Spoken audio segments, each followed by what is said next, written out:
Hello, everybody. Welcome to the Rotoworld Football Show. It's Thursday, September 18th. I'm Patrick Daugherty, joined by Denny Carter and Kyle Dvorchak. We are here, of course, to preview the entire Week 3 slate. We finally have some red-blooded American totals here. 52.5 for the Lions at the Ravens is how we'll begin the show. Over 50 for two considerably less good teams, but we don't care about that. The Dallas Cowboys, Chicago Bears, hopefully a lot of fantasy points there. Hopefully not yet another fell for it again, Dak Prescott award. Chiefs at the Giants, the Broncos at those are only two good games this week. Yeah, right. We have two. We got two, folks. We got two. No, there's just so many raging questions this time of year, including, listen, Zach Charbonnet, 15-13. I don't see the problem. This cope, man, this coping has to stop. Kenneth Walker snap percentage went down. You tell me. But you tell me. So we hope you guys are well rested to debate that. Hope you're caught up on your sleep, because I know there were some little sleepy guys Monday night when the NFL had the audacity to kick off a game at 10 p.m. Eastern. I, as someone who for some reason goes to sleep at 12:30 every night, could stay up easily to the end of the game. Denny, are you caught up in your sleep yet, though, here on Thursday from Monday? I am, but wow, Tuesday night I was in bed, snuggled up with the covers to my chin at 9:59 p.m. Eastern time. I stayed up for almost all the game, and then Geno missed Brock Bowers. Easy touchdown deep down the middle of the field. And I was like, my night's ruined. I'm going to go to bed. And then I just laid down, stared at the ceiling until I knew the game was over. I checked the score anyway, so I stayed up until the end. I didn't watch it because I was mad. So I stayed up on purpose to check the ESPN Fox score. He didn't catch any more passes. I lost all my matchups. Kyle, me too. This league isn't affecting me. I'm doing great. Kyle, I needed some Raiders something. Okay, I just needed something. Okay, so I woke up at 1 and I was like, oh, the game's probably over. Let me check, and I can't go back to sleep. It was a bad night to need literally anything good from the Raiders. Geno, let's dispute. We'll get to it later in the show. All right, fun. We had our fun. We had our fun. A couple 2-3 years pretending Geno was good. We had our fun. Yeah. And he's probably gonna come rampaging back this week. I had one final thought on late night football and all that, but I don't remember what it was. So we might as well just get in to the great daytime football. Actually, I have no idea if this is a Monday night game. the Lions at the Ravens. So more Monday night football. Detroit and Baltimore will try to save fantasy football this Monday when they meet up with a good old days game total of 52.5. Denny Carter. There's a lot going on with both these teams, but let's start at the top with the Detroit Lions. Aside from the locations and the opponents, indoors, outdoors, one good team, one bad team, what was the difference between their weeks 1 and 2? Well, playing the Bears defense helps, and I think we're going to see that again this week with the Cowboys facing Chicago. But as for the Lions, their offense did look different. They were more pass-heavy on first downs, on early downs in general, than they were in week 1. And Jared Goff averaged 9.8 air yards per attempt in week 2. That came after he averaged just 4.3 air yards per attempt in week 1. So we got some pushing the ball down the field, which is good for our guy, J-Mo, finally. If they can copy that formula and not go back to, that week 1 stuff, I think they should be fine. Now, I will say the Green Bay defense could have played a factor here because the Green Bay defense seems, really good. According to the ball knowers. The Ravens defense, I know it's the Ravens and we always think they have a good defense. I think they're a little vulnerable this year, so I'm not too worried about my Lions. They look a little vulnerable. Really nice. Real quick, Kyle, last year, the Lions home road splits were not nearly as pronounced. So week 1, it kind of felt like, oh man, here we go again. It's pre-2024 Lions.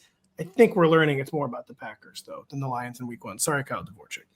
I was going to say it was nice of Kenneth Walker to see me like, oh, man, J-Mo gets there on 2 catches. Like 2 catches if he goes over 100 yards. How could this day possibly get any worse for my takes? And Ken Walker was like, I'm going to make you forget all about that J-Mo take you had, buddy. That's the whole thesis of the J-Mo play is that he only needs 4 or 5 targets to wreak havoc in fantasy football. Kyle, Zay Flowers is not one of those guys. He's a JSN style player. He needs a lot of looks. He got him in week 1. He got them in week 2.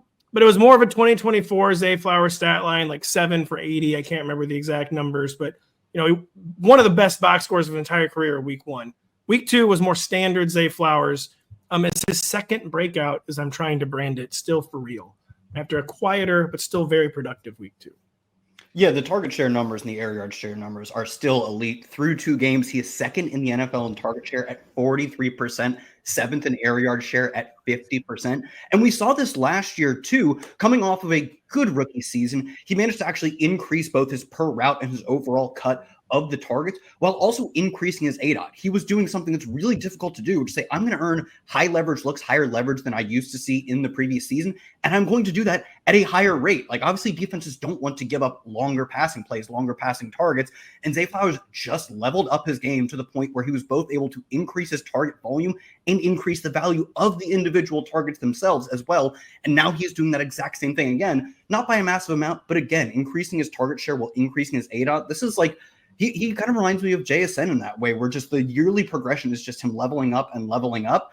And I think it's like a good reminder that sometimes you do just kind of have to throw the situation away where you say, like, it's the Ravens are going to run so much. Who cares? He could be a star. And right now, through 2 games, he really does look like a star. The reason I keep saying a second breakout, Kyle, too, is we just have to remember that is a thing that happens, especially for someone who maybe comes into the league as a bit of a finished product, and we don't think they have that much more to go. If they're already starting out from a high level, it just might take longer to get to the truly high-level NFL stuff. And I just kind of thought that could maybe be happening with JSN, and Zay was another guy. It's happening so far. We hope they keep it up. Denny, Jahmyr Gibbs versus David Montgomery. What's the usage been like so far? Jahmyr not going like top 3 fantasy mode that we were kind of expecting, but certainly still looks like it's coming. David Montgomery, on the other hand, looks a little shakier as an RB2 than he did last year, but it's only 2 games. Again, one of them was a very bad game for the Lions. What's the usage been like so far in this backfield? Jahmyr Gibbs' receiving profile is as good as we could have hoped, honestly, so far. Montgomery has only run a route on 25% of Jared Goff's dropbacks. Jahmyr Gibbs is at 58%, and Gibbs is being targeted on 32% of those pass routes, which is really strong. So he's a guy who can survive, obviously, both good and bad game script. I'm not going to spend too much time telling you to play Jahmyr Gibbs. Montgomery has 24 carries to 26 for Gibbs through 2 weeks. The Ravens are bottom 10 in rush yards before contact per attempt, so they're a pretty tough matchup as far as on the ground goes. For David Montgomery, I think you're playing him and you're hoping, as maybe a flex in 12-team leagues, and you're hoping for a touchdown. But he's not seeing enough of the pass catching work, I think, to really get there reliably. Then something changed a little. I was kind of expecting to change. Jahmyr Gibbs is such an undeniable talent. I had my doubts that David Montgomery could keep hanging around in that RB 20 to 24 range. And it's just maybe more the RB 24 to 30 range for David Montgomery. I say this now before bye weeks have begun, before injuries have begun. Having a hard time getting David Montgomery in the top 24 right now. It's tough, yes. Kyle, what's going on with the non-Zay Ravens pass catchers? Tez Walker, long-awaited arrival in week 2. DeAndre Hopkins has 100% routes to touchdown percentage. What is going on with the non-Zay Ravens pass catchers?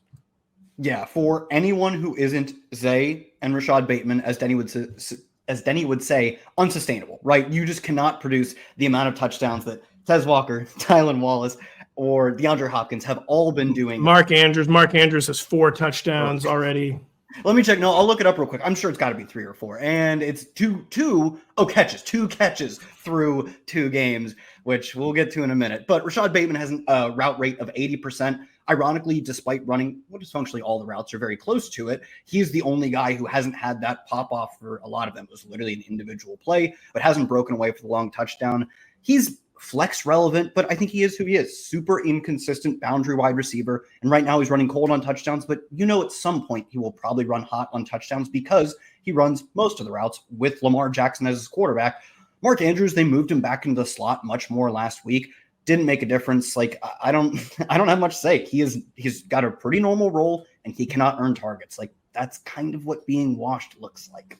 It was what being washed looked like early last year, though, for Mark Andrews as well. But he kind of got away with it, though. He did. He really did. Well, he was stellar in yards per out run last year. He was something like 6, if I remember correctly, 1.8 or 1.9. Now he can't even earn the ball anymore. Like, he's invisible. I hear you. The profile from late last year for Andrews was a little concerning in that lots of touchdowns, which, hey, look, he's a big guy score touchdowns. He's using the red zone, whatever. Okay. But like the fact that there's no likely here, his targets per route run is in the toilet. The Ravens have scored 1.3 million points over 2 weeks, and he hasn't been involved at all. It's bad. I feel like you can't start him, right? You're not starting him. No. I don't know. You're still. It's been 2 weeks. Let me be clear. I would never ever be caught dead drafting Mark Andrews. So I'm of course not starting him. If you drafted Mark Andrews, I don't think you can pull the plug just yet. I mean, I'd start Jawan and Fannin over him. Yeah, two guys sure. You could have had him. So Absolutely. Not everyone who has Andrews picked those guys up, but if you did, they're over him. Yeah, God, I'm so haunted by it. I had a joke that I know was going to bust your guts in the opening, and I forgot it. And I still can't think of it. So we just have to move on. Do you think you'll think of it if you listen back to the show? Just text us. I'll think of it at some point during this, and I'll bust it out of context. The Dallas Cowboys and Chicago Bears are playing football the way it is meant to be played, with absolutely zero defense. Kyle Dvorchak and Caleb Williams. He was visibly better in week 2. It did not manifest in a much improved box score, solid box score, though. Could we finally get a fantasy breakout versus this defenseless Dallas Cowboys team on Sunday? Yeah, I mean, I'm still relatively underwhelmed by what we've seen from Caleb 2 weeks, but I play the game by the numbers, and all the numbers say this is the ultimate matchup for him. Cowboys have given up third most fantasy points to opposing quarterbacks through 2 weeks. They rank 31st in EPA per play. They are, bar none, one of the 2 to 3 worst defenses in the NFL. I don't know. Maybe they traded away some player in the offseason who had an effect on that. No way to know. No way to get to the bottom of this. And, of course, Vegas is buying in on the Chicago Bears, at least for this week, being a really fun fantasy offense. The 6th highest implied team total, just how many points Vegas thinks they will score. I'm not a betting man. And when I am, I'm usually on the side of, you really can't beat these kinds of NFL lines. I'm not going to be out here on Sunday morning saying I can just beat the sports books. If Vegas says the Bears are going to score a lot of points, you kind of have to take them at their word. Caleb is also running more effectively this year. So even when he struggles as a passer, you have outs to him having a good fantasy game. He did that in week 1. You got to play him. I'm not a Caleb supporter, but this week I suppose I'll be on their sidelines this time. Yeah, you have to play. I have him in the top 10, which just feels just wrong. It feels just wrong, but you truly had no choice. Pat wants to say Caleb Williams, who he does not support, is a top 10 play this week. No, do you know what comment I was burying? I wanted to say it, but I'm just going to say it. It's you see a lot of quarterbacks this year who they can't throw, so they're running, like Caleb Williams, Patrick Mahomes, and so they're sustaining their fantasy value that way. I mean, revenge the Mahomes. Revenge the Mahomes. I was going to say I have some stats that support your no difference between good and bad things comment. Don't worry, Mahomes, it's coming. Denny Romadunze is coming. He's here, actually. Could he threaten for wide receiver 1 status? I have him ranked on the wide receiver 1 borderline this week. Just kind of, again, one of my cliches I've been going to that I invented, I think, is you don't want to overreact to 2 games. You have to react somewhat, though. Yeah. And what we've seen from Roma Dunze is a wide receiver 1 profile. How realistic is that? Yes, we must react somewhat. 47% of the air yards through 2 games for Odunze. That's really strong. 25% targets per route run. DJ Moore is all the way down at 15%, which is really strange for DJ Moore, who's a really good target earner traditionally. But I don't know. It's over. You just say it. Come on. This team seems over him. He doesn't want to be there. They don't want him there. He's not good anymore. Right. It's over. All right, look, someone clip him saying no, please, no more. It's over clips. No more. It's over clips. yes. We're done with it's over. Odunze is running 36% of his routes from the slot, which is higher than last year. I wanted to mention, relatedly, that Dallas is allowing the 2nd highest completion rate over expected versus slot receivers. So it could be another cooking Sunday for Roma Dunze, if that's a phrase. Never heard that phrase. Never heard that. That was bad. Rome's wide receiver 1 case was built in a day, though. That was good, Denny. Oh, that's good word. Oh. Yeah. Are you a Rome guy now? Yeah, we got to move. I'm an Odunze guy. Last year I didn't have a single share. I'm an Odunze guy now. Oh, not a Rome. No. Don't get me wrong. I've been reading American Revolution guy right now. Just finished The Fate of the Day by Rick Atkinson. You got to pick it up. There you go. Kyle, state of the Dallas Cowboys offense, but perhaps a focus on George Pickens. We don't really have questions about Dak, even though it's been kind of disappointing. We don't have questions about CeeDee Lamb. Apparently don't even have questions about Javonte Williams right now. We do have questions about George Pickens. State of this offense, where's George Pickens fitting into it? Yeah, I kind of had the same things that you mentioned. No updates on CD or apparently Javonte, who both have very solidified elite roles. Javonte, maybe not really an elite player, but the role is what it is. CD, both elite player and elite role. And because CD is seeing so much work, there hasn't been a ton of action to go around for George Pickens. He's still running nearly every route, but he is a clear distant number 2 on the team, a very poor targets per route run of 0.14. It's very similar to what Denny said about DJ Moore, just guys who are out there a lot, not being heavily involved, but a 63% end zone target share. And he has 3 plays combining on DPIs, losing him had he caught it, 90 yards through 2 games. Like, those are really good football plays that us fantasy managers do not get to capitalize at all. We do not care. Look, one of these times, one of these DBs is going to try and grab his arm, and they're going to miss. He's going to catch a long pass. It's going to be really fun. And if there were ever a game that he was going to go nuts, it would have to be the 50-point total versus the Chicago Bears. Like, if it doesn't happen now, it just maybe not that it won't happen, but this is the most likely it has ever been to happen. So it feels like a very clear buy low spot, but with the caveat that the first 2 weeks have shown that this is not a 1A, 1B situation. This is a 1 and a distant 2. If he doesn't go off this week, Spirit Halloween in an aggressive expansion mode is always, they're opening up Christmas tradition stores. They have 2 planned for Denny's backyard if George Pickens does not go off this week. Yeah, it's excessive, but it's fair. It's what I signed up for. It is. Denny in receivership with Spirit Halloween. By the way, are we getting Fergie with it, by the way? Jake Ferguson? Oh my God. We're get Fergie with it? Are we? Simple question. Yeah, no, I mean, he's a great play no matter what. Like, great play no matter what. Interesting way to describe Jake Ferguson. He's running all the routes. His target per route run is not abysmal. The Bears, look, you want tight ends in games with high totals. Like, we know that, right? So you get him, you get Jake Tunges. Then this week we're going to talk about him. I'm going to talk about him. I'm going to go rogue. Yeah, what is this we nonsense? We are not talking. I'm going rogue, and I'm going to make you guys so mad you might actually just cut me off. But that's fine. But anyway, yeah. Ferguson is a must play in 12-team leagues. Cav, you notice the worst in his takes get the blurrier. There's some sort of like ethereal force in the universe that is trying to use radio waves to knock out his Jake Tunges takes. Denny's getting his camera fixed. It's almost fixed, actually. We swear to God. But again, for now, he has the blur. The worse it is, the blurrier it be technology on his camera. What is going on here? Denny, quickly, how bad has DeAndre Swift been? Terrible, and it doesn't matter.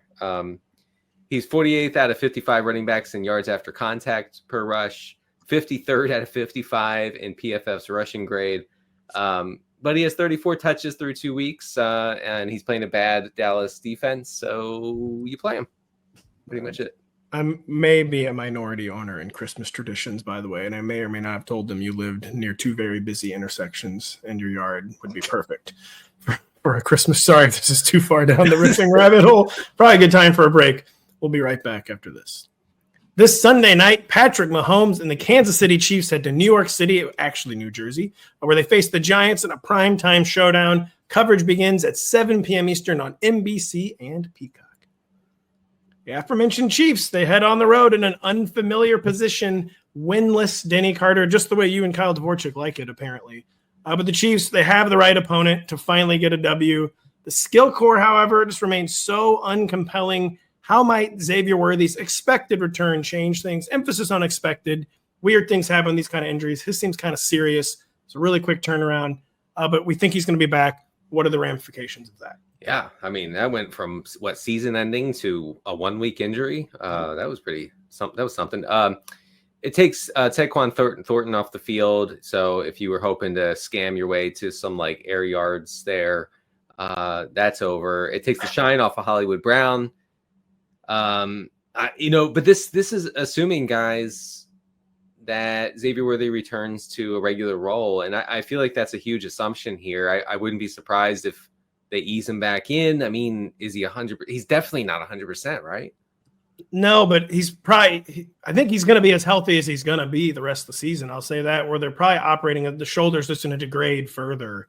And once he's out there playing, I doubt he's going to be restricted because Yeah, this thing's not getting healthier from this point on until the season ends. Is kind of my view of that. This is grim, but I mean, I don't think you're wrong. It's rough. But Tyquan Thornton, I don't know if this necessarily. I think he has a role independent of the other two guys, to be honest. And I mean, he is the only guy earning air yards. That's what I can tell you about Thornton. And he was missed by Mid Holmes late, last week on what should have been like a 70-yard touchdown. So you just got very blurry. So Mid Holmes, it projected that. The camera's down to 8 whole pixels to capture Denny's look after saying Mid Holmes. Said Mid Holmes. The camera's so angry. All right, sorry, I'll stop joking about this. Kyle, how for real was last week's Cam Scattaboo takeover in the Giants backfield? They had to have the game. They turned to Cam. They didn't get the game. Probably not going to get this game. But that's kind of what a takeover looks like. There's also one half of football. What do we think? Yeah, I mean, so after week 1, Tyrone Tracy actually came out and kind of like pretty clearly criticized the coaching staff's play calling at the goal line. And he had already, you pointed out, he had a fumble that was technically not ruled a fumble, but like we know what it was. He dealt with fumbles last year. He's dealt with drops. Like, I know a fumble when I see it. I couldn't think of a funny word. I was going to say judge, commissioner. It was a fumble. Judge, I think, would have been the correct one to go with there. Yeah. Tracy just hasn't been that efficient in any capacity, and he's made a lot of back-breaking mistakes, and then he comes out and he criticizes the coaching staff, and not only does he not start, but he just doesn't see any of the work. Essentially, I think he got 5 carries to 1 for Devin Singletary. Devin Singletary got the first and his only carry of the game. He was the starting running back. Then he gives way to not Tracy, but Cam Scatabo. Cam Scatabo has the team's only carry of 15-plus yards for the running back. For the running backs, he has 3 missed tackles forced. The other 2 running backs have, I believe, 1 each. He is not only their best running back, but he is a 4th-round rookie who had a really strong volume-earning profile, who they were immediately giving what looks like the starting workload to. This spot sucks. You're 6-point underdogs to the Chiefs. Even if it's at home, it's still a really bad spot.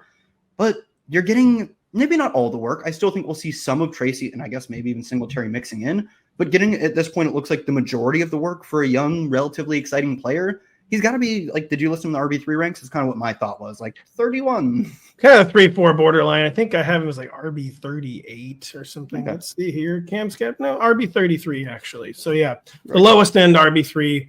That does sound appropriate. Well ahead of Tyrone Tracy. That sounds appropriate to both you guys, I hope, right? Oh, you well ahead. I think he's put Tyrone Tracy in the rear view. Even if he hasn't completely shut him out, I think it's over for Tracy. We're a long way from this backfield 100% belongs to Tyrone Tracy. That's what we are. Boy, there was a lot of interesting things said in a New York Giants training camp this summer. Some of them even true. Denny, totally over for Travis Kelce. They were talking about he's in the best shape of it, and he looks like even worse than last year. Grief, that guy looks slow. Look, I can say this as a 42-year-old dad. I look slow as well. Oh, and by the way, I had to actually the other day at the bus stop. I have a bus stop story. Did you make that kid cry again? Please stop making that kid cry. It had nothing to do, but I showed that kid some speed because my daughter had forgot her clarinet. Okay, and she had band, and the bus was pulling up, was about 100 yards away, and so I said, "Hold on, honey, I'll be right there." And I took off. Get the stopwatch, honey. I mean, I'm sprinting. I'm 4-3 all the way to the front door, and I get it, and I 4-3 it back, and totally gassed, wanted to pass out by the time I got back. I felt like Travis Kelce is what I'm saying. So you went LaGuardia mode, didn't he? That's what I did. I did. Anyway, 15% targets per route run. He has 6 catches in 2 games. Do not feel like you have to start this guy. That's without Worthy in the lineup too, Denny. I know, guys. The mid-range tight end one is just—it's like a horror show though right now. Like Rashee Rice too, guys. Look. The theory was, at least my theory was, Rashee Rice out of the way for 6 weeks. It's Kelce season. It's not. It's not. But like, man, it's like Laporta. Whatever. Laporta's Laporta. He's up and down at this point. Hawkinson though, Grimm. Andrews, Graham upgrade, big one for Hawkinson though. This is it is actually unironically a major quarterback upgrade for Hawkinson, who had maybe the funniest gif of week 2. Look it up if you have not seen it yet. Kyle, Chiefs backfield, how bad has it been? Try to keep it quick because we don't care about these players. No. Yeah, both are unplayable. The most interesting part of this running game is Mahomes, who has over 50 yards and a touchdown, both of week 1 and week 2. That's only the second and third time in his career he's done that in a regular season game. And he did it to start the year back to back. I mean, even Andy Reid talked about this, and he was kind of cautious. He was like, yeah, not really what we want to see, but he's not taking big hits. He'll hopefully be okay. Yeah, he's only trucking linebackers. I know he's delivering big hits. Yeah. So I think part of what's going on is just they have nothing. It's just, and these aren't designed. Obviously, you're not designing runs for Mahomes. It's just all scrambling, and some of it's even scrambling from a clean pocket. He's just like, no one's ever going to get open. I'll just pick up 10 yards. So there's truly nothing to do in this backfield. Mahomes rushing is the most interesting part of this rushing attack. Well, I'll say about the Mahomes rushing, by the way, I'm not trying to be ironic here, is it makes me in the long term ultimately bullish for his passing, because to me it's confirming my prior he was going to do whatever it takes mode this year. Because he used to only wait to the playoffs to do this, and it's week 1 and 2, and he's basically like, I'm done with whatever this offense was the past 2 years. I'm going whatever it takes mode, including trucking rather hilariously a linebacker in week 2. The guy's like, oh yeah, here comes a big, and I'm in the dust and I'm eating dirt right now. Mahomes is a big boy. He's got mass. He's got increasing mass. The Broncos and the Chargers meet up on opposite ends of the hype spectrum. Denver's high. Excuse me, cannot speak. Denver's hype.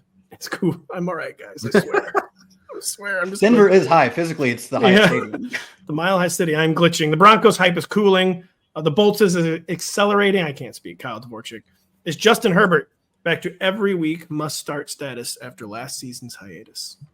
Yeah, I mean, they're playing the Chargers are football that is extremely fantasy friendly, specifically for Justin Herbert. The LA Chargers are currently your league leaders in pass rate over expected at a whopping 14%. They are nearly doubling the number 2 team in pass rate over expected.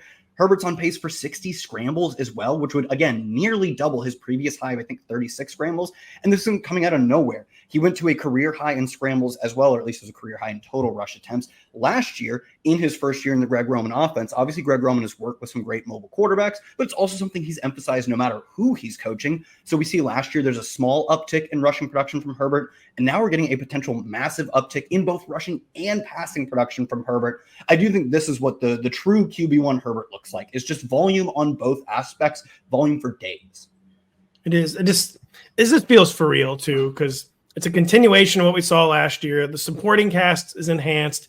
He's healthy. They clearly have decided they're in Super Bowl mode this year.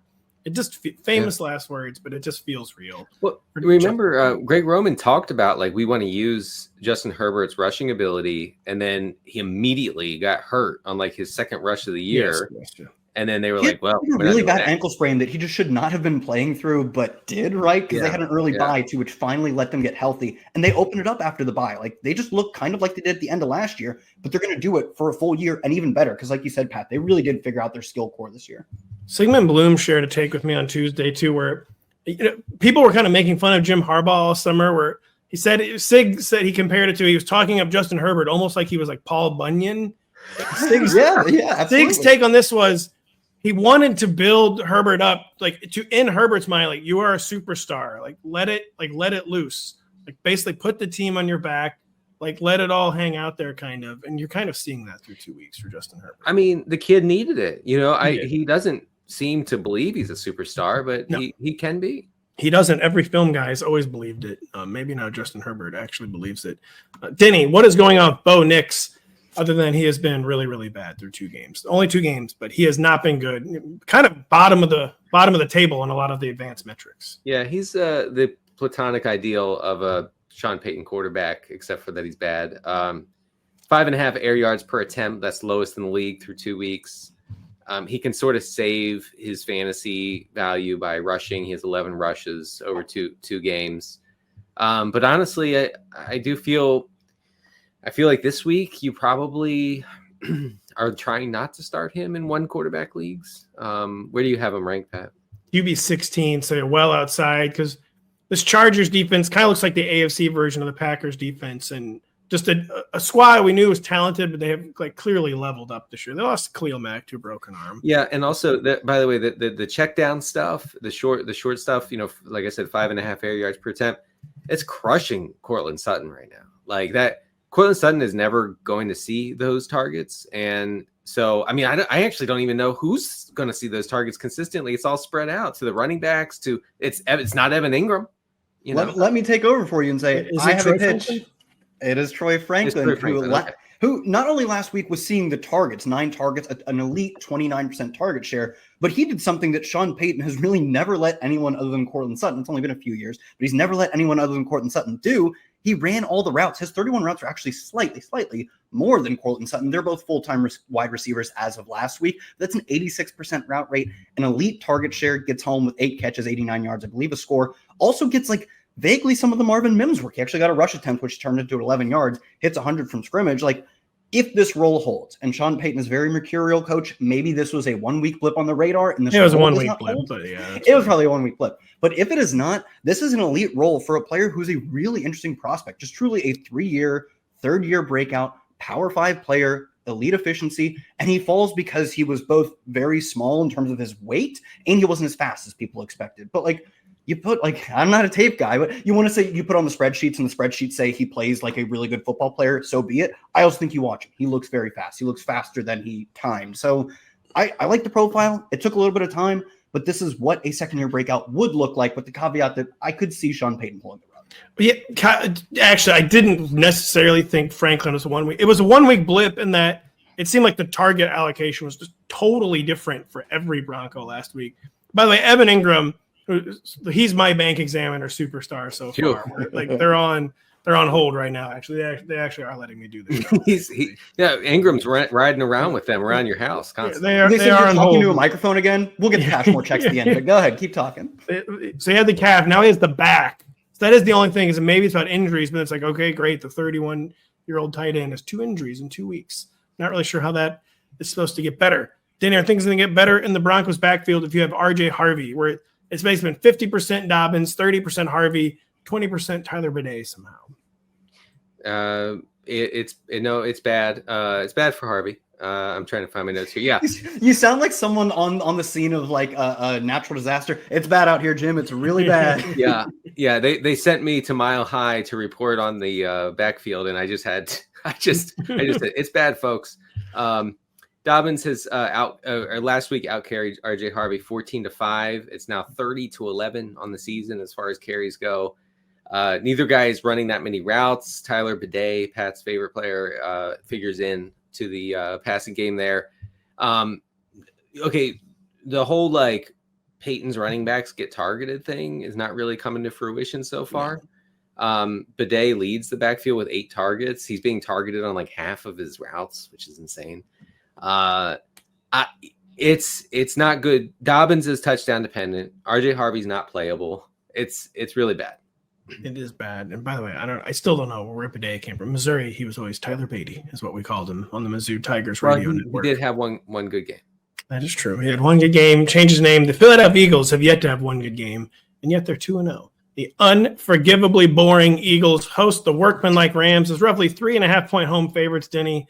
There's a lot going on with these teams, but Devontae Adams' week 2 move, not a lot, I should say. The 2 of them are narrow, concentrated offense in football. But Devontae Adams made a move up the board in week 2. He had a very Devontae Adams type game.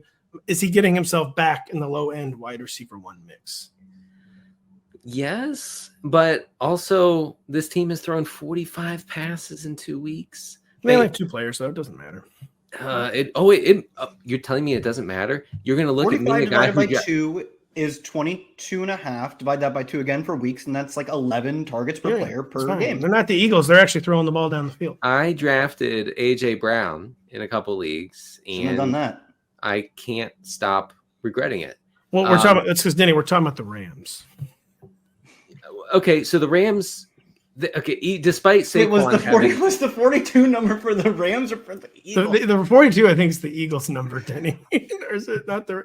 Anyways, Devontae Adams. We're asking about Devontae Adams. Is he getting himself back in the low end wide receiver? I'm so sorry. Jeez, yeah, Denny, I completely blanked. You glitched. We're talking about Devontae Adams. The Eagles. No, they're the worst team in football. I forgot. Even though they're 2-0. I was so fixated on you calling them unforgivably boring that I just went straight to the Eagles. I'm really sorry. Yeah, that is actually a bit. Well, we can edit that in post. I think Devontae Adams is making it concentrated enough between him and Puka that if Stafford is going to put up any numbers here, like Adams has to get involved and like has to have like a decent day. I also don't think that the Rams will be able to run it against these Eagles. Their run game has been well below league average by many metrics, and the Eagles are stuffing the run as usual. The Eagles are also somewhat vulnerable in the back end, so I think Adams is a nice play this week. So Kyle, Denny kind of already answered it. The Eagles are unstartable. They're unwatchable. No, they're 2-0. It's like a Stone Age offense. The ball is not going down the field at all. How broken is the Eagles' offense, or is it? If it's not broken, so they're not fixing it. Like where this is working for them, so they're just not fixing it. What do you think's going on? It reminds me if you were like, hey, how's your car running these days? I was like, don't know. Haven't turned it on in 2 months. Like, I could very much see them coming out and finding a game. Like, say the Rams push them. The Rams do put up points. As Denny said, maybe they get some deep shots going. They get out to an early lead. I could very much see the Eagles turning it on because they have one of the most talented wide receiver duos in the NFL, and we've seen them put up strong passing games before. They have just not been required to do that in any capacity. To emphasize that, though, Jalen Hurts has not attempted a pass between 10 and 19 yards downfield. That juicy intermediate range has literally not thrown to it once. He has a handful of deep shots. He's completed 2 passes, 10 plus yards downfield. Like it's just that they're not trying, and they haven't had to yet. I believe they haven't given up 20 points in a game yet. They're the number 2 offense by EPA per play on their rushing plays, which should be expected. They have one of the best rushing quarterbacks. They score 3 touchdowns. They have maybe the best running back in the NFL, and the defense is still very good. It's just been a recipe for disaster for the wide receivers. It could continue to be like that for a while, though. It's going to happen at some point. It's just the problem is when. And the Rams defense kind of looking like a unit. It did last year, too, even. It just seems unlikely this is the game where the Eagles open it up. I don't know. We'll find out on Sunday. We're finding out a lot about the Houston Texans and Jacksonville Jaguars, and it's that they're not very good, Kyle. The Jags and Texans square off in Jacksonville as 2 of the league's most disappointing teams so far. I asked Denny on Tuesday, so I'll ask you today. Is this the same old sorry Texans offense we saw last year? I haven't seen any difference through 2 games so far. Yeah, I mean, look, I tried to say throughout the summer that, like, I also think PFF Bobby should go back to Pro Football Focus. With that being said, CJ Stroud was shooting himself in the foot a pretty reasonable amount for a quarterback we thought could be a superstar. And in that regard, the offense really hasn't changed. Frankly, though, all of the talks of Bobby Sloat calling up this insanely run-heavy game, I think were well overblown in that, like, yeah, he had his games more often than he should have where he was 1st and 10 running it every time. But last year, they passed on early downs when removing plays where the game was largely decided, removing garbage time, essentially, on 54% of their early downs. It's actually down to 53% this year. Not to say that that's a meaningful change, but it is to say that they're running a very similar offense. CJ Stroud has been under pressure at one of the highest rates in the league, and he is not horrific in terms of converting pressures to sacks, but he is relatively bad at hanging around that top 10 mark in terms of pressure to sack rate. He's PFF's number 26 graded passer on pressure dropbacks.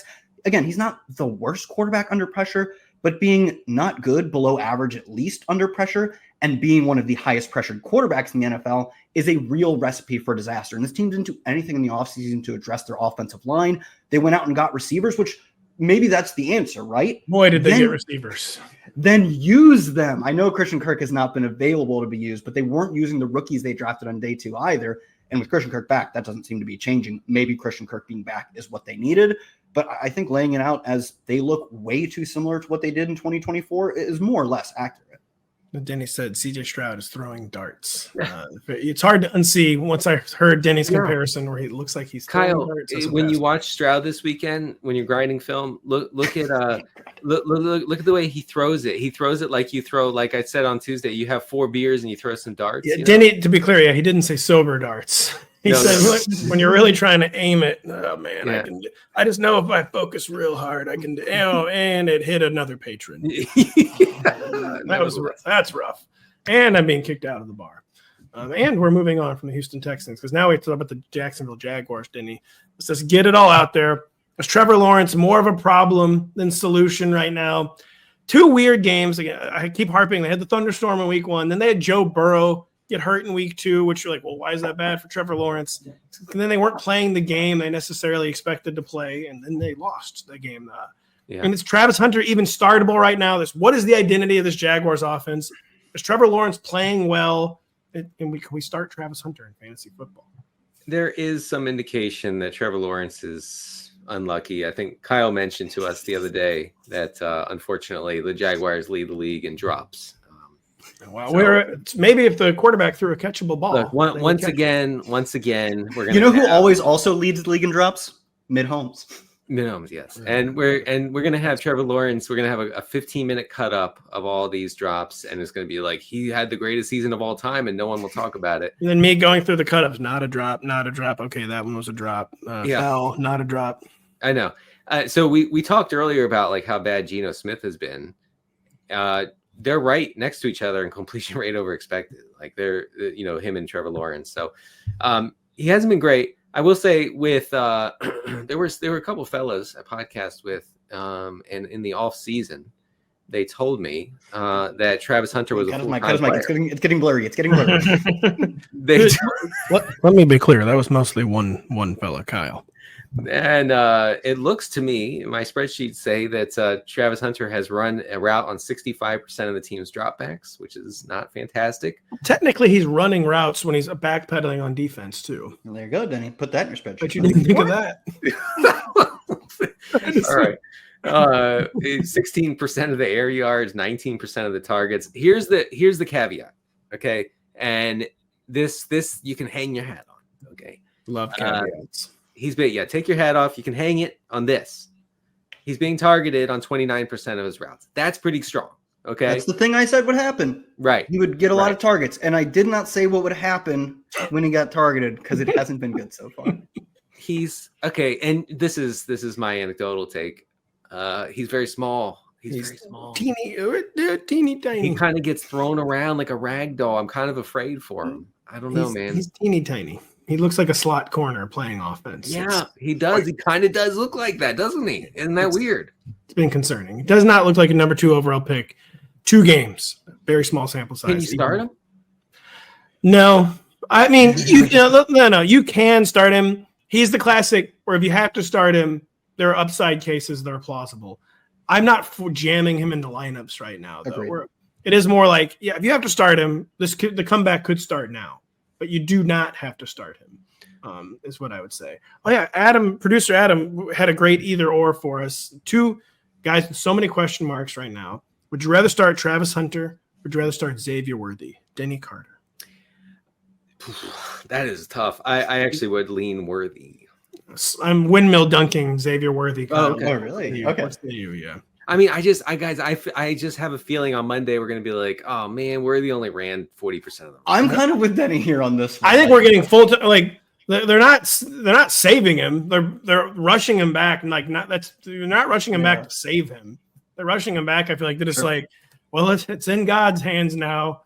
Xavier Worthy's like, well, we have doctors and trainers. Like it's in God's hands. Wow, but it can be in the trainer's hands. Yeah, it can be in the doctor's hands. There's nothing we can do about it, Xavier. So that's kind of my take on how they plan to use him. It's not an unreasonable take. I can't strongly push back on it because it is weird to rush him back this quickly. But then be like, now we're cautious. Once the first kickoff is done, we're being cautious. Like you've thrown caution to the wind already. So maybe you are right. I just feel like they have similar floors to Worthy and Hunter, but that Worthy just has much more plausible ceiling. That's a good argument for it. All right, Kyle, really quickly, anything afoot with Woody Marks? The snaps kicked way up in week 2, had a splash play against the Bucs. Yeah, I mean, he should be playing more. Nick Chubb, stats are going to be totally fake for whatever you look at because the Bucs let him score on that. They let him score. They did. Yeah, they absolutely let him score. I mean, to his credit, he's the one getting all the touches, and that's why Woody Marks is not remotely playable, but I think a reasonable stash. He looks clearly more explosive. He's still kind of competing with Daugherty Ogunbowale for touches, or for specifically that 2-minute drill roll. And until he unseats Daugherty, he has no fantasy value. And once he unseats Daugherty, he's like a deep bye week cut. But I could see him continuing to chip away at Chubb's work because he probably just is better than Nick Chubb. So really just a deep stash. He's someone I'm throwing on my waiver watch list or for my deep FFPC teams. I'm trying to get him for a few bucks, but not remotely playable. They let Chubb score. By the way, Chris Collinsworth, been the number one color guy at NBC for a long time. He gets the big bucks because Tyler Algier scores Sunday night. Collinsworth immediately recognized Tyler Algier could never score a real touchdown, and that he recognized in the moment that they had let him score. This is true. They did just let him score. They did. I didn't actually know that. I'll have to go back and look. Yeah, that's why Collinsworth, he knew there was no way Tyler Algier could score an authentic touchdown. And we commend you, Chris Collinsworth. The hate is completely overboard. No Brock Purdy, no matter, as the 49ers return home to host the Cardinals as narrow favorites with Mac Jones under center. Apparently with Purdy maybe is the number 2 because that's something a Galaxy Brain NFL coach would do, Denny. Was what we saw in week 2 the thesis of the Mac Jones play where he's playing darts, but it's accurate in the short, intermediate areas. Is that replicable for however long he's under center? It absolutely is. I mean, he made one deep connection against the Saints, and the rest were intermediate or short area targets, and they worked magnificently. Top 5 in adjusted yards per attempt on targets within 10 yards of the line of scrimmage. Feeding CMC in the flat, feeding Jake Tunges. I'm sorry, but it's true. It's true. It actually is true. In fact, don't cut his mic. Turn it up. Yeah, right. I wanted to deny it, but it seems to be a thing. So I think Mac Jones can do this every week. But Brock Purdy, I read a report. Brock Purdy is supposed to maybe play this week. Well, no, is that this week? Well, they're doing full Galaxy Brain where he could be active as the backup. Oh, that's what you were saying. Yeah, he could be active as the backup. So it's probably only one more week of Mac Jones, I'll say. And we'll try to see. Kyle, the Cards are trying to make the Trey Benson thing a thing again. Is it going anywhere? Like they did this last year too. Like we swear, like this is a 2-back backfield. Like you don't even get it. And then very quickly, it just became a 1-man backfield. Is anything different this time? I would say last year it was much more of this is going to, like, we love what Trey has given us. We think he's a great compliment. And then week 1 shows up and the first snap happens and like, we lied to you. And this time around, they really are playing him in a meaningful role. I think maybe right now he's capped in the role we've seen guys like Amari DiMercado or DJ Dallas play on this team last year or in years previous, where last week he got up to a 55% route rate and earned a 23% target share. He's still clearly not even a 1B, but a number 2 running back in terms of the overall carry share. But he's been explosive. He's averaging 1.4 yards per route run, which is a really good mark for the team's pass catching back. That vaguely makes him fantasy viable, but it makes me much more confident that should anything happen to James Conner, he truly could do all of the stuff we want for fantasy purposes, run all the routes, get all the carries, even if it's just in short spurts. I would have told you at the beginning of the season he might be a committee back, even if James Conner goes down. I don't think that's true anymore. And the fact that he'll be playable when bye weeks come around, even if he obviously is going to have a low floor, makes him like maybe one of the better handcuff type backs in the NFL right now for fantasy purposes. I wouldn't be surprised if Benson faded a little, but that even if he does, it is from a much higher baseline than it was last year, Kyle. And it's more for real. Denny, Pearsall versus Juwan Jennings for the 49ers. Juwan picked up a new injury, was still the clear-cut wide receiver 1, though, in week 2 over Pearsall. Ricky Pearsall did not command targets in college. He is not commanding targets as a pro. It's shocking, really. You had to go sweeping narrative mode. Just focus on week 3, all right? Through 2 games, Pearsall has seen a target on 19% of his routes.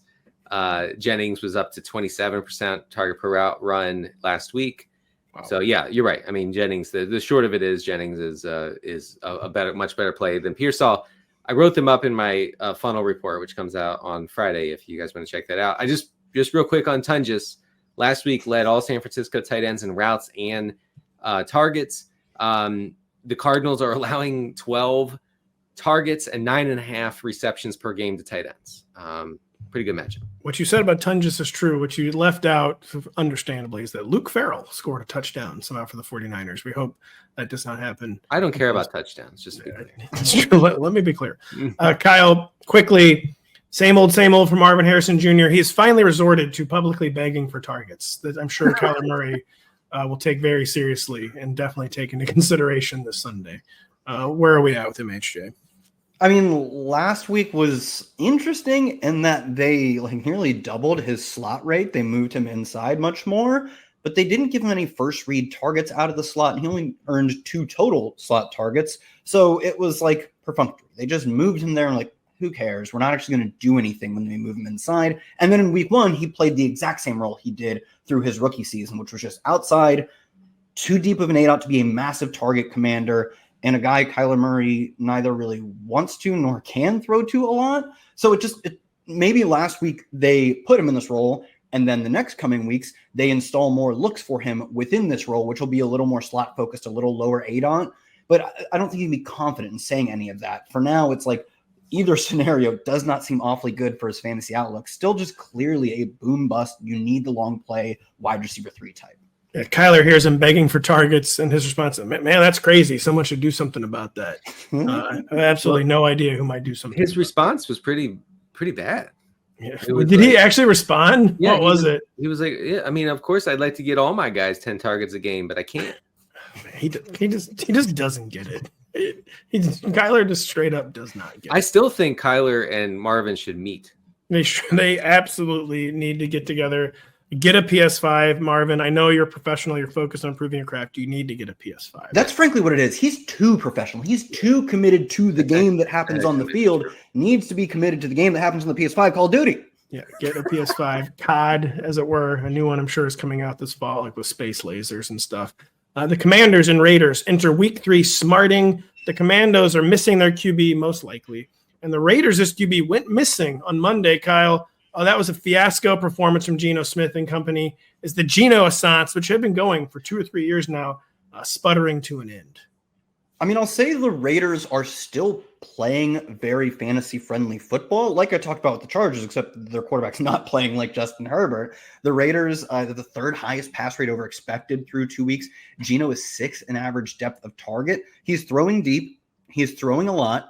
And I still think he's like good. He's just not great, right? He's not a bad quarterback. So if you're telling me a good quarterback or even just middle of the pack quarterback is going to get a lot of volume in a game that like normally this would actually be a really fun game with Jaden Daniels likely to play, but he's not. It doesn't seem like he's going to play this week after missing both Wednesday and Thursday's practice. We'll see what ends up happening with that. But I do think in more fun game environments, the Raiders, quote, want Geno to score points. Certainly the way they're playing looks like a team that can score points with their quarterback. Also, they just look horrifically coached, though. Like, we're seeing Genty leave the field for tons of passing down stuff. Week 1, they didn't use Brock Bowers in a full-time role. Then he gets hurt, and then they use him in a full-time role. And the clock management was really bad on Monday, too. Brutal. This looks like a game which has probably left Pete Carroll behind. While he can still be a great leader of men, I don't think like the strategic elements of the game are all there for this Raiders team right now. He's a great leader of men who probably needs to turn the leadership of the offense over to Chip Kelly, who just won a national title at Ohio State. Ashton Genty went from 85.7% of the snaps in week 1 to 55.7 in week 2, something we are monitoring very closely. Danny, what are the Commandos going to look like with Marcus Mariota under center, we think, this weekend? Ultra giga turbo run heavy, as Kyle might say. Mariota, let's see. Last year he had a week 7 start against Carolina. He threw just 23 passes in that game. He rushed 11 times for 34 yards, but nevertheless 11 times. The Commanders were 7% below their expected pass rate on the day. Okay, I think Terry McLaurin basically needs to be on your bench in 12-team leagues this week. I think Debo can be played because of the kind of targets, the kind of usage he sees in this offense. I think Mariota can do that, right? You're playing JCM, and in Superflex, if you're desperate for a QB2, you throw in Mariota and he gets the double-digit rushes. One of them could be a touchdown that you get there. So that's pretty much how it is for this game. That's how it is. We'll tell you how it was on Sunday evening on our recap show. Adjusting to life without their quarterbacks, the Vikings and Bengals are trying to make sense of life in Minneapolis with a meager 41.5 game total. Denny Carter, just say it. It's Wentz season. It's Wentz season, is it? It's Wentz season. It's Wentz season. It is. Fortunately or unfortunately, it is Wentz season. It's the ultimate, for better or worse. Wentz season has arrived. It has. Okay, I'm going to say this and know that it could be like thrown back in my face, but no, that wouldn't happen on the show. That typically doesn't happen. There's no recent examples of such a thing. It can't get worse than JJ McCarthy. No, it truly cannot. The kid was not ready. Totally overwhelmed. I just feel like Wentz will be at least a slight upgrade. We talked briefly about Wentz being like a super like rushing quarterback in his old age. And I looked back at he had a 2023 start for the Rams. I think this is what Pat was referencing. He had 17 rushing attempts in that game. Deranged. That's way more than I thought. Yeah. He had last year. He had one start in Kansas City. He had only 5 rushes that day, but still way more than I would have thought. But that game was weird. It was like a blowout where basically his whole job was just handing the ball off in the second half. It was a blowout loss. It 38-0 to the Chiefs. I remember. Yeah, that's right. So Wentz. I mean, you're not excited about playing him, but like double-digit rushing attempts. I don't know. You could do it worse. And also just that he's a marionette for Coach Kevin O'Connell. We think he can do that. We've seen the marionette act with Josh Dobbs and Nick Mullins. The fact that we did not see it with J.J. McCarthy, extremely concerning. Yes. I would like to – Carson Wentz has always been a bit of a, that's cool what you're saying on the sideline, not what I'm doing out here. So I do worry a little bit about that with him and Kevin O'Connell. But you would think he's humble enough at this stage of his career, like, yeah, just make me good. Do whatever you can to make me good. I was going to say, luckily, Kevin O'Connell's usually just like, hey, man, just go out and like throw deep passes and be cool. Do fun stuff, like light some fireworks on the field. And that's probably how Carson Wentz wants to play too. I would think there's at least a stylistic match between just the gunslinger veteran, which maybe Wentz is, and the fact that that's just how Kevin O'Connell treats all of his like non-starting quarterbacks. Kyle, state of the Bengals with Jake Browning. Denny and I talked about it a lot on Tuesday. We have a pretty big sample size of it, but what is your take on the Bengals with Jake Browning? I got to be honest, like I remember the Jake Browning games being a lot better. I know I believe they went 4-3, and his numbers personally were pretty good. Jamar Chase averaged 12 PPR points per game. He had more than 4 catches just once in 6 Browning starts. Browning made 7 starts technically, but Chase wasn't active for all of them because in part Chase was banged up late in that season. I think he left week 18 early too, which was part of the reason he averages 12 points a game. It's not the most generous sample to Chase, but like it wasn't great. And the target share was 22%. Again, like he left some of these games early and was banged up, but I remember him funneling more targets to Jamar Chase. The T. Higgins target share was 15%.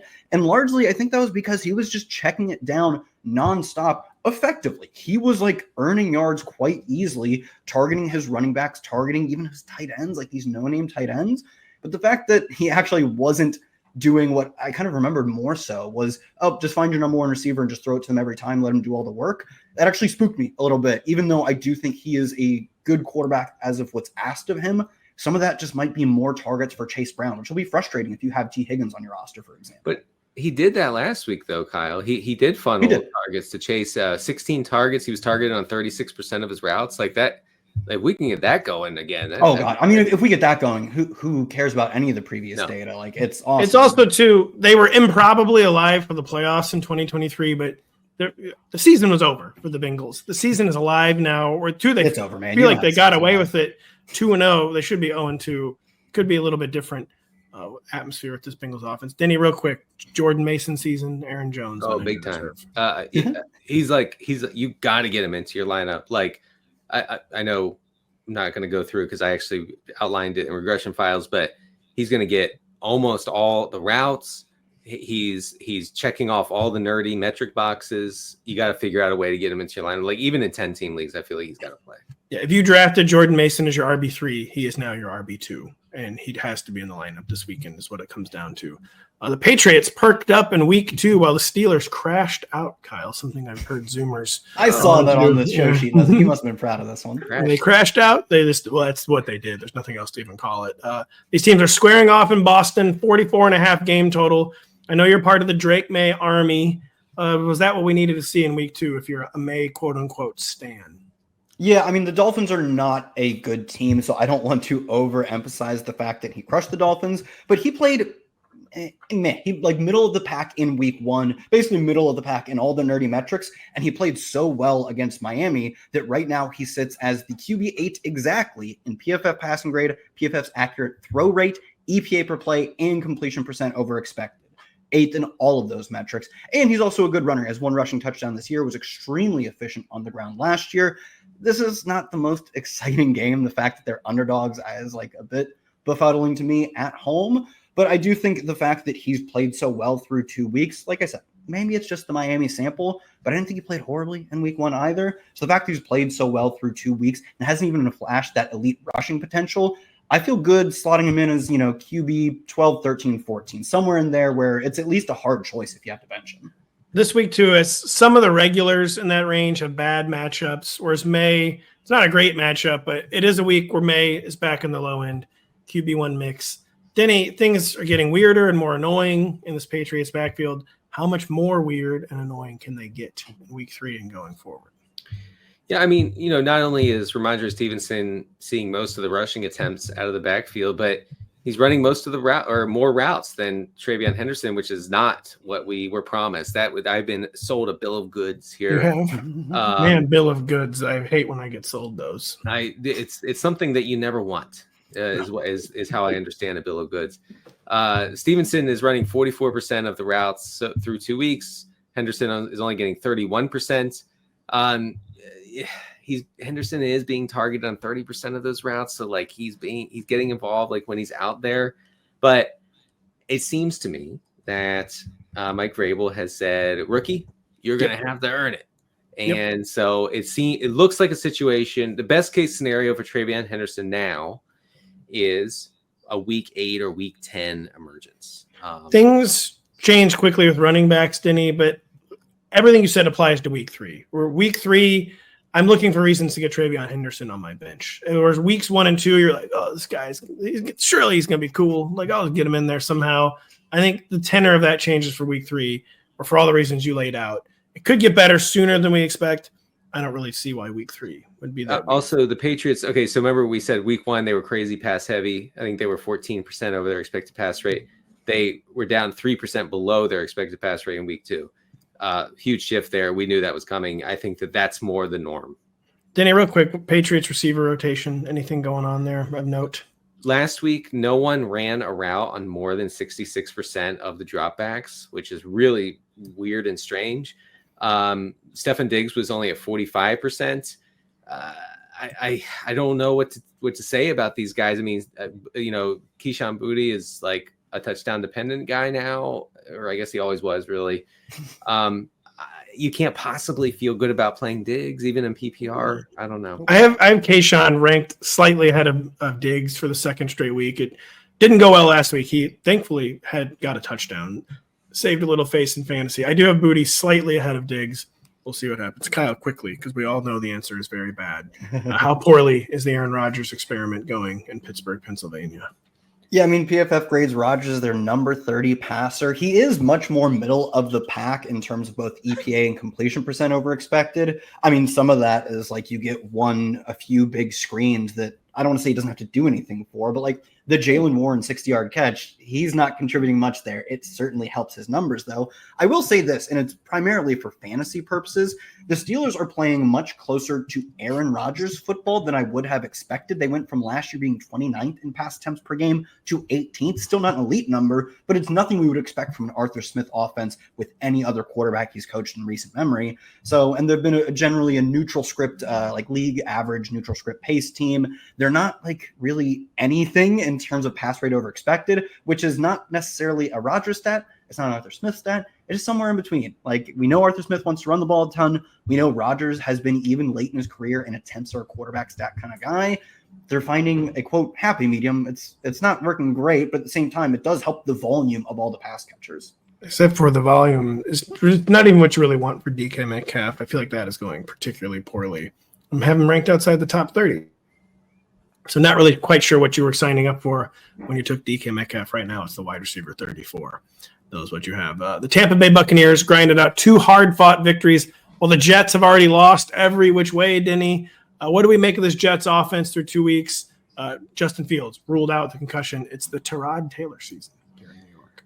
I guess you have to play Garrett Wilson based on where you drafted him. I can't imagine he's anything more than like a top 36 play at this point.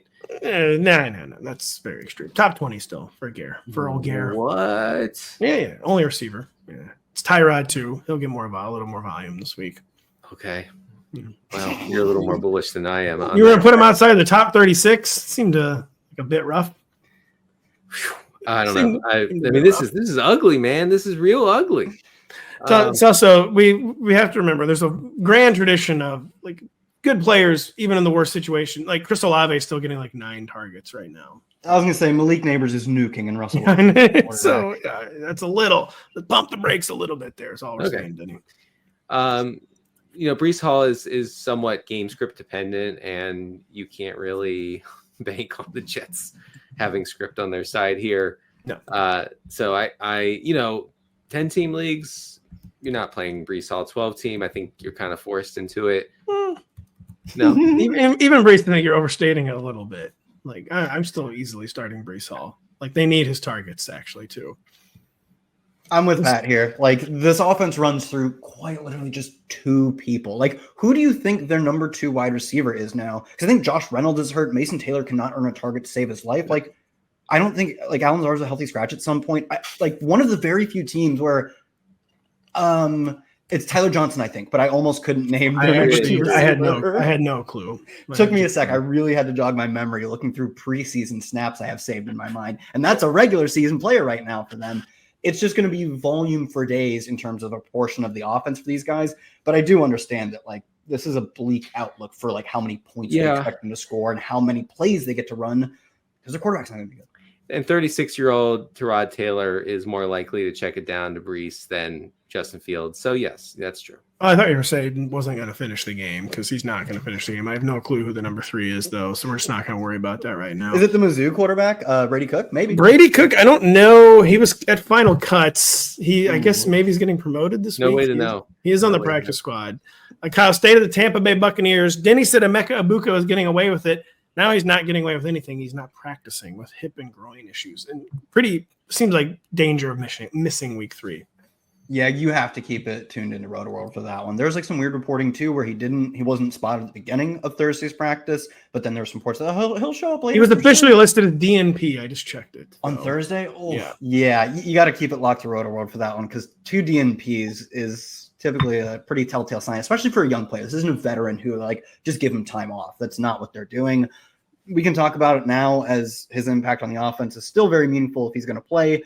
I agree with Denny. Like 3 touchdowns on a 20% target share is probably relatively unsustainable. On the other hand, I think it's a really good sign that they're immediately looking to him in scoring situations. Of course, like I said, running hot on touchdowns, but he has half of their end zone targets, 29% target share in the red zone. It reminds me of something like Jordan Addison's rookie year, where I think he scored 10 touchdowns in his rookie season. He wasn't incredibly efficient. He wasn't pushing Justin Jefferson for targets. I think TJ Hawkinson even saw more targets than him that year. But the fact that he was so electric with the ball in his hands meant even when he didn't see a ton of targets, he could still get home on touchdown production. So you're obviously, if he's active, playing him. If he's not active, I don't really think there's another receiver I care to roster. Like if you're rostering or starting Sterling Shepard right now, on to 2026, bud. It's over.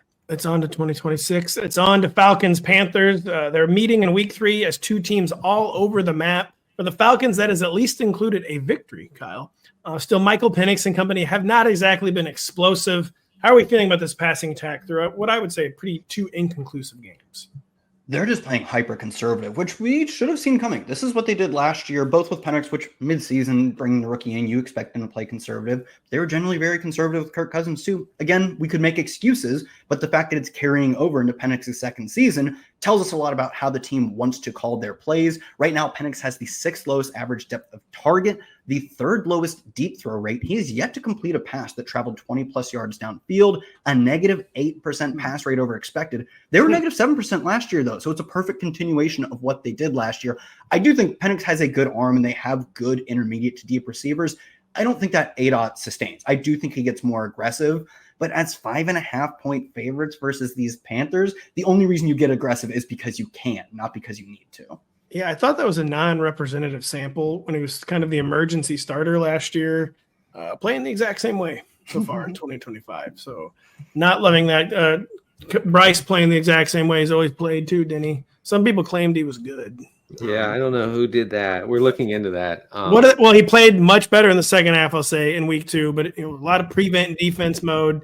Because what is the state of the Panthers? They did show life, like I said, in the second half last week. Massive drop back volume, 99 dropbacks for Bryce Young through 2 games. That's like a season's worth for Jalen Hurts. So, that helps. That helps because like Tedero McMillan doesn't have to command targets at a super high rate to get there with that sort of volume. Hunter Renfrow can be somewhat of a thing. I mean, 2 touchdowns last week. Forget about that. But he's out there for all of it. Just Jatavian Sanders is somewhat of a thing, although again, not running a ton of 70% route rate. But what I'm saying is this team is so bad on defense, and they're going to be crushed pretty much every week to the point where they have to do this high pass rate over expected thing, that all these guys are somewhat interesting, especially, for PPR purposes. Even Renfrow, the only thing with Renfrow is guy is my size. It's not going to last. So no, it's not. While you got him, he got dinged up with a rib injury in either week 1 or week 2. I think it was week 1 on the injury report for week 2. He's okay. Obviously, he played in week 2, but like for that guy of that size to come back to the NFL and immediately start getting banged up, I think it's something where they might have to consider limiting his snaps, especially when Jalen Coker comes back. Xavier Legette needs to be phased out of this offense desperately. Yeah. 8 targets last week, ended up with -2 yards. It literally has never been done in history. It hadn't. He's not joking. That had never been done. And quite something. Look for the cut-up score if you haven't seen it. The most predictable bust ever of my lifetime. The most predictable. Not even an exaggeration. Not an exaggeration. We need to take a short break and come right back after this. Tune in to NBC Sports Now for all the biggest stories in sports, beginning at 7 a.m. Eastern with PFT Live, followed by the Dan Patrick Show, the Dan Lebitard Show with Stugatz, Fantasy Football Happy Hour, and Chris Sims Unbuttoned. The NBC Sports Now channel is available on Peacock, the Roku channel, Samsung TV Plus, and more. Visit NBCSports.com/now for more details. Stugatz. We love Stu and Gotts. No, it's fine. Just keep it in my head. I want to remain rattled about it. The Colts are impressing while the Titans are spiraling. Denny, your Titans. We've been down this road with Daniel Jones before, but does this career best situation actually make him more than just a priority streamer and perhaps QB1 viable? This week, he's a priority streamer. He's in the top 12. Absolutely, he's QB1 viable. He has to be played in 12-team leagues. Has to. Cut it. I know we need to cut it, but I can't. How blurry am I right now? I was going to say it's crystal clear. It's coming in clear. This is bad. Then I'm not lying. He's right. Like this guy. He has to be played. This is a good offense. Shane Steichen. Let me tell you what. Shane Steichen didn't do anything wrong. He's done nothing wrong. Okay. He finally has a quarterback, and it's working. This whole system's working. Colts are 3.5-point favorites, so we should have game script on his side. Titans are facing the 4th highest pass rate over expected this season, so there's somewhat of a pass funnel. Jones has 6 rushes inside the 10-yard line. Only Josh Allen has more. I have stats for days. I'll give you one more. Only Lamar is averaging higher fantasy points per drop back than Daniel Jones. Please cut it. He's the QB2 overall behind Lamar right now. By the way, that's not even a joke. Yeah, it really does. He has the best supporting cast, best coaching staff, probably his best running game. We've seen spiked weeks from Daniel Jones before. We haven't usually seen 2 in a row. We'll see what happens. He's got a great matchup this week. And Kyle, a part of it is the supporting cast. What's the rotation looking like behind Tyler Warren? He picked up an injury, does not seem to be in danger of missing week 3. Yeah, both he and Josh Downs are a little banged up, but it doesn't seem like something that'll prevent either from playing. Of course, what prevents Josh Downs from playing is Alec Pierce. They use 2 receivers, Michael Pittman and Alec Pierce, on functionally all of the plays. And then Josh Downs, again, has an elite target per route run, but it looks like right now his routes are falling from where they did last year. He is purely a part-time player. Week 1, it was something like a 60% He's becoming the poor man's Antonio Brown in that he doesn't play football anymore. Yeah, that hurt. That did not feel good. Great. He's not playing a ton of football. You can't play guys who don't play a ton of football. He's playing less football than I want. Michael Pittman's somewhere in the middle of what Josh Downs does and what Alec Pierce does. He runs all the routes. He doesn't have an elite command of the targets, but he does see enough targets per route, and then he runs every route. He's wide receiver 2 material. That's what wide receiver 2 looks like. It's not fun, but that's what it is. Josh Downs is fun. And you know what fun gets you? 7th place. So, Denny, you can keep this one quick because I know it's personally painful for you. What is the state of the Titans right now? I've never heard of the Titans. I've looked into it before. Denny's an Oilers fan. I was hardcore into the Oilers, but once they moved, I was out. It's bad. It's real bad. Like, okay, here's what Cam Ward's not doing. He's not rushing at all, and he's not checking down to Tony Pollard at all. Like that, those two things I was kind of banking on as far as how I was playing the Titans offense. Honestly, guys, I was wrong on Calvin Ridley. I want to be clear. Let me be clear. Wrong on Calvin Ridley. Fell for it. I didn't fall for it again. I fell for it for the first time, but I had to fall for it. That's good. That is true, actually. Alec Iomaner is on his way to being the clear-cut wide receiver 1 in this offense. I think he's very interesting. I actually do agree with that. Ridley's just whatever juice he had left. 2 games, but I don't know, man. Denny, did you see? He's a con artist. He's just a con artist. Let's just be real. Denny, did you see the throw? Sorry to derail us. Did you see the awesome throw to Alec cross body? Oh, yeah. That was super Mahomes-esque, and it was also super Mahomes-esque for him to be held under 200 yards again. Come on. Whatever it takes mode. He's going to adopt whatever it takes mode. I'm going to adopt whatever it takes mode to get this show finished.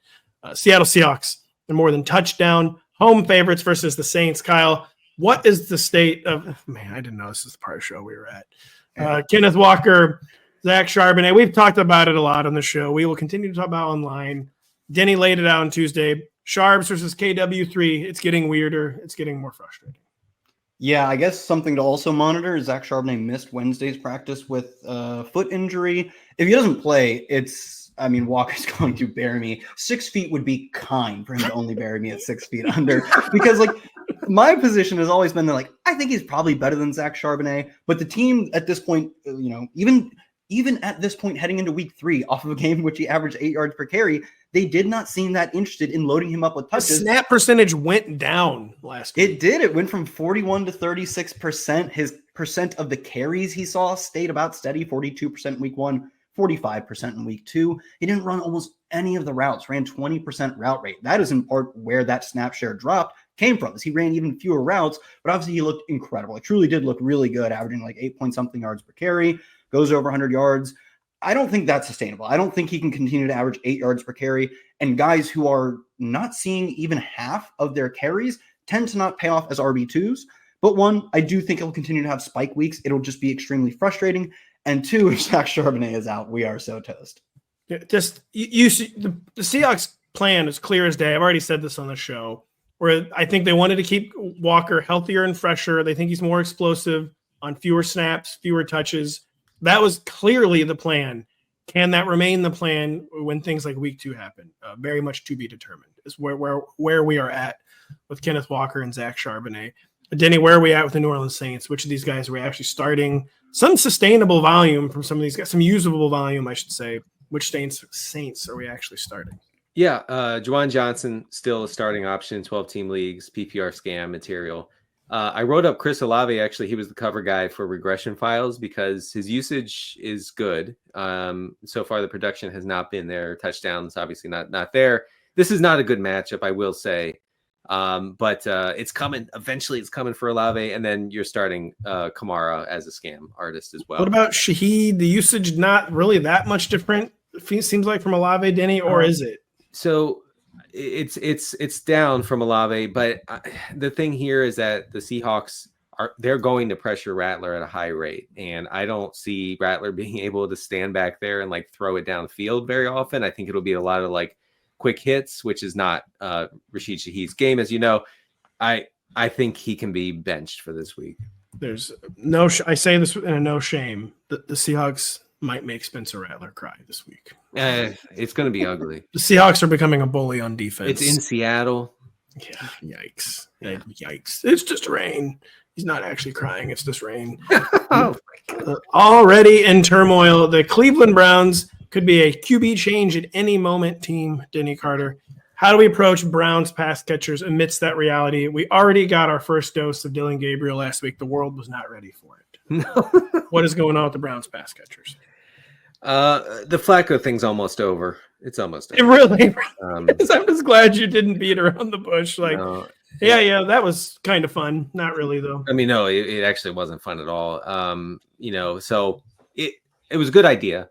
I agree with starting him, but it is going to be Dylan Gabriel. I think Dylan Gabriel's probably an upgrade for these pass catchers. All right. Well, we can. Then he's getting blurry. We're back to blurry. we need it to be. Let me be clear. We need it to be Kenny Pickett season in Cleveland. We need Pickett season. Are you talking about Raiders quarterback Kenny Pickett? Didn't they trade in Las Vegas? That's right. You traded him, guys. Dylan Gabriel is what we want in a fantasy distributor. Okay, he's a if Dylan Gabriel had ever been good at the game of football, he's a point guard. He's gonna bink. I think he might literally be a better point guard than quarterback. Harold Fannon's going to see 12 to 15 targets a game when Dylan Gabriel's under center. Anyway, I like this. However bad of a pick you think Shedeur Sanders was, Dylan Gabriel was 10 times worse. That is not the case. That is the case. Them's are facts. That's a fact. Well, I think you can play Njoku.